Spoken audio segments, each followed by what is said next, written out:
Now, some of you guys have been here for a long time, but some of you guys might not realize that before there was a johnlebon.com, I was just a YouTuber and a streamer for about 2 years, actually, before I ever launched johnlebon.com. And there was this series that I did that somehow seemed to put my channel on the map, and it was called the Baller Skeptic Roundtable. This was back in 2015, so we are talking a decade ago. Do you remember what you were doing 10 years ago? Do you remember what you were doing back in, say, the middle of 2015? I wouldn't blame you if you didn't, but I would blame me if I didn't, because it was very important what I was doing. It was called the Baller Skeptic Roundtable. And this was a weekly show. Every week, myself and the two other co-hosts of the show, we would have a new guest on the show, and most weeks the new guest was a flat earther. And the guests included people like Eric Dubay, Mark Sargent, Jeren from Jerenism. There was a guy called the Morgile who was really big at that time. Stars Are Souls, Wakey Wakey. You go through the list and all the big names of Flat Earth were on the show. Somebody who wasn't necessarily a big name at the time, but is now possibly the biggest name in Flat Earth, was a guy called David Weiss. He was one of the regulars on the show. He was one of the co-hosts. It was myself, David Weiss, and this other fellow called Matrix Decode. And so every week the three of us would chat with a new guest who, like I said, was usually a flat earther. Although for episode 11, we got some spinning ball earthers on the show to discuss their beliefs about how we live on this giant spinning ball going through outer space. It was a very interesting story. I mean, these guys believe some wild things, these heliocentrists. But anyway, the point is we did that show for 12 weeks. And then at the end of that series, it was like, okay, I think we've figured it out now. It's time to move on. Of course, subsequently, David Weiss went on to become one of the big names in Flat Earth. Flat Earth Dave, he's known. He's now on the Alex Jones Show. He's doing shows with Eddie Bravo. He's a big deal in Flat Earth, this David Weiss guy. Now, we had no way of knowing, or at least I had no way of knowing at that time, that all these years later, Jeren, who was on the show, I think 3 times we had him on the show. He was on once as the special guest, once as a drop-in kind of special guest, and he was on the reunion show at the end. So he was kind of a regular too. Anyway, I couldn't have known at that time that if we were to fast forward about 9 years, that Flat Earth Dave and Jeren would have a falling out over Antarctica. You see, Jeren was offered a free ticket to go to Antarctica to see if it is as the ball model predicts, or if it is as the flat earthers would suggest. I only found out recently when listening to one of the recent Higher Side Chats episodes that Flat Earth Dave told Jeren, don't go on that trip. The guy who's organizing the trip, he's a fake pastor. He's not really running a church, which is that guy's story, Will Duffy. That's not a true story. He's fake. He's a Satanist. And if you go on this trip to Antarctica, they might try to kill you. I didn't know any of that until I listened to a recent chat with Jeren on the Higher Side Chats. So what I'm going to do is link in the comment section below to that episode of the Higher Side Chats. I recommend it very highly. The free version is like 90 minutes. The plus version is 2.5 hours. Even if you just listen to the free version, you're going to get a lot of good stuff out of this conversation. And I know that most people who watch this video are going to be thinking, oh no man, we already know. And for some of those people it is, we already know that it's a flat earth. And for other people it'll be, oh, we already know that it's a giant spinning ball hurtling through space, blah blah blah. My issue is more with the people who don't believe the official story that it's a giant spinning ball going through space, and they know that there's problems with this flat earth system. But then they default to, oh, we can't really know. I think we can know what is the best model based on the available evidence. And that was one of the things that stood out from this episode of the Higher Side Chats was Jeren repeatedly explained, well, we can make observations and we can arrive at conclusions.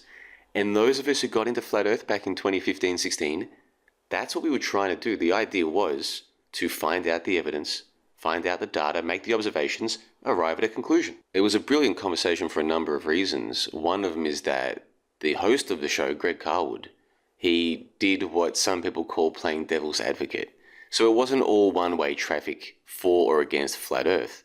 There was this robust conversation going on. And one of the questions that Greg asked Jeren, and it's a very valid question, is how can you go from believing and promoting Flat Earth for all of these years and then one trip to Antarctica and you've done a complete 180. What about all of the other evidence? What about the 200 proofs? Well, Jaron certainly did come prepared because he had answers for all of that and so much more. Greg was sympathetic to Flat Earth as he was saying, look, I can see why people are very passionate about this topic because for a lot of people, Flat Earth was kind of like their escape from atheism and this materialist notion that we're just made of atoms, we're here by chance, we live for 60, 70 years, we die, there's no point to all of this. Flat Earth kind of like was a way for people to move away from that. Now, these are my words, not theirs, so you have to listen to the episode. Like I said, I'll link to it in the show notes below. The first, the public part is like 90 minutes. It's totally free. And the member section, the plus section, is like an extra $8, which gets you access to all of the Higher Side chats, including when I appeared on there like 8 years ago. So I'll link to that in the show notes below as well. But my point is, even if you don't listen to the full version, just the 90-minute version, a lot of the discussion that you need to hear is in there anyway. Because this is a very good question. Why do some people become so dogmatic about Flat Earth? And I believe, and I've suspected for a while now, one of the reasons is because we are raised to believe by school and television and just society at large that we are effectively specks of dust, random, our lives are meaningless, pointless. We're just here to grow up, procreate, and then die. And consume while we're here, of course. Consume, buy stuff, eat stuff, that's about it. And so when Flat Earth first hit the scene back in 2015, it wasn't back then the way that it is now. Back then there were all these people who were saying, you know what?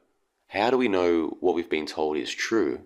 And what if we're more than just specks of dust? What if we're not just some tiny little dot in this huge universe that's expanding? What if there's actually something else going on here? And that was one of the things that drew me into wanting to look into this Flat Earth topic. And I bought Eric Dubay's book, and then I got copies of all of his other books like Robotham, printed them off, read them cover to cover. And of course I was fortunate enough to interview people like Eric Dubay, Jaron, Mark Sargent. But for whatever reason, I was able to see some obvious problems with this new belief system, this Flat Earth belief system, and I was able to move on. Well, it's taken some people a lot longer to move on, but to his credit, Jaron did eventually decide, okay, someone's going to give me a free ticket to Antarctica. I'll go. He saw what he needed to see down there, and he realized Flat Earth model doesn't work. And then, of course, that's when the clause came out. You have to understand, no one knows the Higher Side Chats audience better than Greg himself, the guy who hosts it, the guy who runs it, the guy who built this Higher Side Chats thing into what it is. He would have known full well that by interviewing Jaron, this Flat Earth apostate, that it would piss off a lot of his own listeners because a lot of his own listeners are Flat Earthers. And he would have known that they tend to be a very vocal minority. So even if only a small percentage of the audience is Flat Earth, they're going to be the first ones to give negative reviews, negative ratings, and to attack the show. He would have known full well that's what would happen. But he did it anyway. And so this episode of the High Side Chats has a rating of like 3.1, 3.2, which is calamitous. Even bad episodes of the show get a 4, close to a 4. This one got like a 2.8 to begin with. That was the Flat Earthers like Insta 1-starring the thing and leaving nasty comments and stuff. And then it's since sort of leveled up to like a 3.1 or a 3.2, which is still the lowest that I've seen a High Side Chats episode that I can remember. So why am I explaining this? Because I can't help but get the suspicion that Greg Carlwood, when he first interviewed Eric Dubay in 2015, and then Jaron back when he was still a Flat Earther, back in like 2017, I can't help but get the impression that Greg could see at the time, okay, there's these good arguments against the prevailing cosmology, but Flat Earth might have its own issues. And this is just me speaking here, just my interpretation. I couldn't help but wonder as I was listening to this episode of the High Side Chats, is Greg getting Jaron back on the show, knowing full well Jaron will say all the problems with Flat Earth, and it will piss off a lot of Flat Earthers, and asking some of the questions that Greg did ask? Is this a way for Greg to put something out there where his audience, if they want to consider the information and the evidence and think through this step by step, here's a chance for them to do that? One of the questions that came up in the conversation was, okay, if Flat Earth doesn't work, then how did this whole thing get so big so quickly back in 2015? How did it go viral the way that it did? Well, Greg and Jaron discussed that in some depth, so again, I can't recommend it highly enough. Go and check out the episode, link in the comment section below. As for me, I took a couple of days to go through this episode with a fine-tooth comb and find what I think are the best parts, the most interesting parts, and I wrote up a bit of a review for it on johnlebon.com. And then I also put together a clip show dedicated to just a few clips from the episode. So in total, I think I took about 10 minutes of clips from the episode and then used those as the basis for the latest JLB clip show. So even that is only a fraction of the episode. So even if you're watching this video and you've already listened to my clip show, doing my review of this episode of High Side Chats, you've only heard a small fraction of the High Side Chats episode. You've got to listen to the whole thing in full. If I could boil things down for you, what I would say is a lot of well-meaning, decent people explored Flat Earth, and it's just taken some of them a bit longer to realize, okay, just because we don't live on a giant spinning ball doesn't mean that Flat Earth is valid. And not only that, but the more time that is wasted entertaining these people who have just gone from one strong belief system to another, the less time and energy there is for things that matter. I say the shape of the Earth, the so-called shape of the Earth, does matter. And there's only so many times you can point out that a certain belief system doesn't make sense, be it giant spinning ball going through the space or so-called flat Earth. As Jaren explained during this episode, well, there are observations that can be made, and we do live on something, and this Earth is a physical, it's real. It's not a matter of subjective, airy-fairy, oh, well, maybe it's this, maybe, no.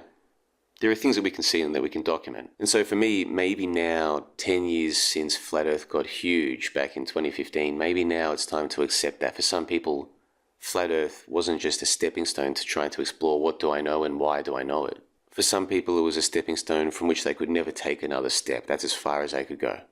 And in that sense, this episode of the High Side Chats might be like the final stop on the Flat Earth bus to nowhere. If people can listen to this episode and still walk away thinking, nope, the Earth is flat, okay, fine. Best just to leave them on that bus and wish them the best. Because they will not hear a more comprehensive breakdown of the problems of Flat Earth than this episode of the High Side Chats. For the rest of us, it could be a case of, well, now that we've got that sorted, what else is there? And I can only speak for myself, but over the last 7 or 8 years, while everybody else has been slowly but surely coming to grips with the fact that it doesn't have to be a giant spinning ball or a flat Earth, I've come to realize a whole bunch of other things about this world where we have been lied to on a massive scale. And for that, I'm still grateful to Flat Earth for getting me to question what do I know and how do I know it? What evidence can I find? What observations can I make? Can I arrive at a logical conclusion from this? There's a lot else going on, folks. We have been deceived on a scale that most people could barely ever even imagine. Maybe now 10 years on from when Flat Earth first got big, some folks might be ready to put down the belief systems they adopted when they were searching for something and get back to this original quest of, okay, what do we know and how do we know it? What's the evidence? And that's what I'm all about. So check out the links in the comment section below. Leave your comments. Thank you for watching, and well done to both Greg Carwood and to Jaren Campanella for that episode of High Side Chats. One of the best in all time, if I do say so myself. In fact, maybe it was almost as good as that episode about the wireframe mesh all those years ago. Maybe it's almost as good as that.